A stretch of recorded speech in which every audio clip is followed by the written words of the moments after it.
Hi மக்களே, welcome to our channel. நம்ம சேனலை ஃபஸ்ட் டைம் பார்க்குறேன்னா ப்ளீஸ் சப்ஸ்கிரைப் பண்ணிக்கோங்க. ஸோ நம்ம இப்போ வந்து ஆரியில் நெக்ஸ்ட் லெவல் கிளாஸில் இருக்கோம். ஸோ அடுத்த கிளாஸ் என்ன அப்படின்னு பார்த்தீங்கன்னா லீஃப் ஃபில்லிங் தான். ஸோ ஆல்ரெடி வந்து 15 கிளாஸ்க்கு வந்து போயிடுச்சு ஆரி. ஸோ ஃப்ரீயாக ஆன்லைனில் ஆரி கற்றுக்கணும்னா ப்ளீஸ் நம்ம சேனல் சப்ஸ்கிரைப் பண்ணிக்கோங்க. நான் உங்களுக்கு வந்து ஆரியோட கிளாஸ் எல்லா வீடியோஸுமே நான் டிஸ்கிரிப்ஷனில் டேக் பண்ணிடுறேன், போய் பாருங்கள். லிங்க் டச் பண்ணி போய் பாருங்கள். ஸோ இப்போ வந்து நம்ம லீஃப் ஃபில்லிங்க்கு வந்து நான் 2 சில்க் த்ரெட் எடுத்துருக்கிறேன். நீடில் வந்து பார்த்தீங்கன்னா நம்பர் 14 யூஸ் பண்ணுறேன். 14 இல்லைன்னா 13 எது வேணாலும் நீங்கள் யூஸ் பண்ணிக்கலாம். நான் வந்து லீஃப் ட்ரா பண்ணிவிட்டு அதில் வந்து பார்த்திங்கன்னா குட்டியாக வந்து நம்ம வந்து கரெக்டாக அந்த ஷேப் வரணுமோ, ஷார்ப் எட்ஜஸ் வருமோ அங்கேருந்து ஒரு வந்து எடுத்துக்கிட்டு நான் வந்து குட்டி லாக் போட்டு லாங்காக செயின் ஸ்டிச் எப்படி போடுவோம் அதே மாதிரி ஷார்ட் அண்ட் லாங் ஸ்டிச்சஸ் வந்து நான் போடுறேன் லீஃபில். வீடியோவை ஸ்கிப் பண்ணாமல் பாருங்கள். நான் வந்து பொறுமையாக உங்களுக்கு வந்து கிளாஸில் வந்து வீடியோஸில் வந்து சொல்லித்தரேன். ஸோ நீங்கள் ஈஸியாக நீங்கள் பார்த்து அப்சர்வ் பண்ணிக்கலாம். அதே மாதிரி குர்த்தி லாக் போட்டு மேலேருந்து கீழே இழுத்துட்டு வரேன். ஏன் நம்ம லாக் போடுறோன்னா ஸ்டிச்சஸ் அப்போ தான் ஃபினிஷிங் வந்து பர்ஃபெக்டாக வந்து இருக்கும். இல்லைன்னா வந்து அது வந்து டக்குன்னு பேக்கில் வந்துடும். செயின் வந்து அந்த செயின் ஸ்டிச் வந்து பேக்கில் வந்துடும். அதனால் பர்ஃபெக்டாக நம்ம போகணுன்னா இந்த மாதிரி ட்ரிக்ஸு தான் அந்த லீஃப் ஃபில்லிங்க்கு இருக்குது. ஆரியில் சின்ன சின்ன ட்ரிக்ஸ் இருக்குது, நிறைய டிப்ஸ் இருக்குது. எல்லாமே நான் இடையில நான் வந்து சொல்லியிருப்பேன். வீடியோ ஸ்கிப் பண்ணாமல் பார்த்தீங்கன்னா உங்களுக்கு புரியும். லீஃப் பேட்டர்னில் இது வந்து ஃபஸ்ட்டு பேட்டர்னு. அடுத்து நான் ட்ரா பண்ணி வச்சுருக்கேன் பார்த்தீங்கன்னா, அது நெக்ஸ்ட் கிளாஸில் உங்களுக்கு நான் அப்டேஷன் கொடுக்குறேன். மறக்காமல் நம்ம சேனலை சப்ஸ்கிரைப் பண்ணிக்கோங்க. அப்படியே பெல் ஐக்கானை கிளிக் பண்ணுங்கள். ஸோ ஆரி மெட்டீரியல்ஸ் ஏதாவது நீட் இருந்தால் வாட்ஸ்அப் நம்பருக்கு மெசேஜ் பண்ணுங்கள்.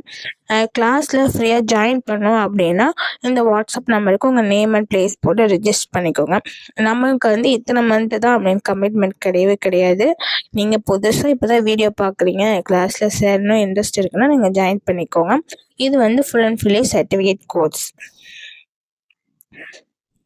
நீங்கள் இந்த கிளாஸை கற்றுக்கிட்டாலே போதும். நீங்கள் ஈஸியாக வந்து பார்த்தீங்கன்னா வீட்டிலேருந்து மணி ஏர்ன் பண்ணலாம். ஒரு ப்ளவுஸ்க்கு ஆரி போட்டு கொடுக்குறது பேசிக் லெவலில் நீங்கள் ஸ்டிச்சஸ் தெரிஞ்சுக்கிட்டாலே போதும். எல்லா ஸ்டிச்சஸும் தெரிஞ்சுக்கணும்னு அவசியம் இல்லை. பேசிக் இம்பார்ட்டன்ட் ஸ்டிச்சஸ் நீங்கள் ஆரியில் தெரிஞ்சுக்கிட்டாலே போதும். ஈஸியாக நீங்கள் வந்து மணி ஏர்ன் பண்ணலாம். ஏன்னா நான் சொல்லித்தர ஸ்டிச்சஸ் பேஸ் பண்ணி தான் உங்களுக்கு வந்து ப்ளவுஸ் டிசைன்ஸ் ஆரியில் வருது. ஓகேங்களா?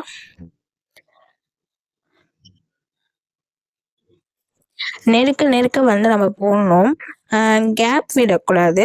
ஏன்னா வந்து இது வந்து அடைப்பு தையல்னு சொல்லுவாங்க இல்லையா? எம்ப்ராய்டிங் படிச்சிருந்தீங்கன்னா தெரியும். எம்ப்ராய்டிங்கில் இது சொல்லுவாங்க. க்ளோஸ்டாக இருக்கணும். ஸ்டிச்சஸ் வந்து நல்லா க்ளோஸ்டாக இருக்கணும். கேப் தெரியக்கூடாது, அந்த அளவு இருக்கணும். என்ன த்ரெட்டு என்ன பிராண்டட் யூஸ் பண்ணேன்னு பார்த்தீங்கன்னா டபுள் பெல் தான் வந்து கொஞ்சம் நல்லாயிருக்கும் அந்த த்ரெட்டில். நீங்கள் வந்து மெட்டீரியல்ஸ் வாங்குறப்ப டபுள் பெல் த்ரெட் இருக்கான்னு சொல்லி கேட்டு வாங்கிக்கோங்க. ஸோ அது கொஞ்சம் நல்லாயிருக்கும் போடுறதுக்கு. என்கிட்ட ஆன்லைன்லேயும் சரி ஆஃப்லைன்லேயும் சரி படிச்சுக்கிட்டு ஸ்டூடெண்ட்ஸ் வந்து மந்த்லி வந்து 5,000 10,000 வரை ஏர்ன் பண்ணுறாங்க. வீட்டிலேருந்தே சம்பாதிக்கிறாங்க. கண்டிப்பாக அந்த நான் ஸ்டூடெண்ட்ஸோட ரிவ்யூலாம் நான் உங்களுக்கு கண்டிப்பாக ஒரு வீடியோவில் நான் ஷேர் பண்ணுறேன், பாருங்கள். ஸோ நீங்களும் கற்றுக்கோங்க. நீங்களும் கற்றுக்கிட்டு வீட்டில் வந்து சும்மா இருக்க நேரத்துக்கு நீங்கள் இந்த மாதிரி போட்டு பழகி கற்றுக்கிட்டிங்கன்னா உங்களுக்கு வந்து வீட்டிலேருந்தே நியர்பை இருக்கிற மக்கள்கிட்டே வந்து நீங்கள் இந்த மாதிரி சொல்லலாம், நான் வந்து ஆரி போடுறேன், ப்ளவுஸ்க்கு போட்டு தரேன், நீங்கள் வந்து போட்டுக்கோங்க அப்படின்னு சொல்லி நீங்கள் கஸ்டமரை ஈஸியாகவே நீங்கள் வந்து இது பண்ணிக்கலாம். ரியலைஸ் பண்ணிவிட்டு நீங்கள் வந்து பிஸ்னஸை ஸ்டார்ட் பண்ணலாம். இந்த கிளாஸ் முடிகிறப்ப லாஸ்ட்டாக வந்து எப்படி ப்ளவுஸ் மார்க்கிங்கு, அப்புறம் வந்து எப்படி வந்து நம்ம ப்ராஜெக்ட் ஒர்க்குக்கு எப்படி ட்ரேசிங் பண்ணணும்னு ஆல்ரெடி சொல்லி கொடுத்துருக்கேன். ஸோ அதை வச்சு நீங்கள் பண்ணால் மட்டும்தான் நான் வந்து சர்டிஃபிகேட் வந்து நான் கொடுப்பேன். நீங்கள் வந்து இந்த கிளாஸில் வந்து ஜாயின் பண்ணோம் அப்படின்னா ஃபுல் ப்ளவுஸ் வந்து ஒரு ப்ளவுஸ் கம்ப்ளீட் பண்ணி ஆகணும். அதை ஃபினிஷ் பண்ணால் தான் உங்களுக்கு சர்டிஃபிகேட் வந்து நாங்கள் இஷ்யூ பண்ணுவோம். ஏதாவது டீட்டெயில்ஸ்னால் நீங்கள் வாட்ஸ்அப்பில் கேட்டுக்கலாம். இது மாதிரி ஃபுல்லாக வந்து அந்த ஷேப் ப்ளவுஸ்க்கு ஏற்ற மாதிரி நம்ம வந்து ஸ்டிச்சஸ் வந்து போடணும், செயின் ஸ்டிச்சஸ் வந்து போடணும். அது போட்டு அப்படியே என்ன பண்ணுறீங்கன்னா சுற்றிலும் வந்து பார்த்திங்கன்னா அவுட்லைன் கொடுக்கணும் இல்லையா? ஸோ அதுக்கு என்ன பண்ணேன்னா செயின் ஸ்டிச் குட்டி குட்டியாக போட்டு அவுட்லைன் கொடுத்து ஃபினிஷிங்கை நான் முடிச்சிடேன். இப்படி பார்த்தா வந்து அன்ஈவனாக இருக்கும். லாஸ்ட்டாக அவுட்லைன் கொடுத்துட்டு பாருங்கள் எப்படி இருக்குன்னு சொல்லிட்டு. என்னோடய வீடியோ பார்த்ததுக்கு ரொம்ப நன்றி. நம்ம சேனல் சப்ஸ்கிரைப் பண்ணிவிட்டு ஃப்ரெண்ட்ஸ் அண்ட் ஃபேமிலி மெம்பர்ஸ்க்கு ஷேர் பண்ணுங்கள். தேங்க்யூ. நெக்ஸ்ட் வீடியோவில் பார்க்குறேன். பாய்.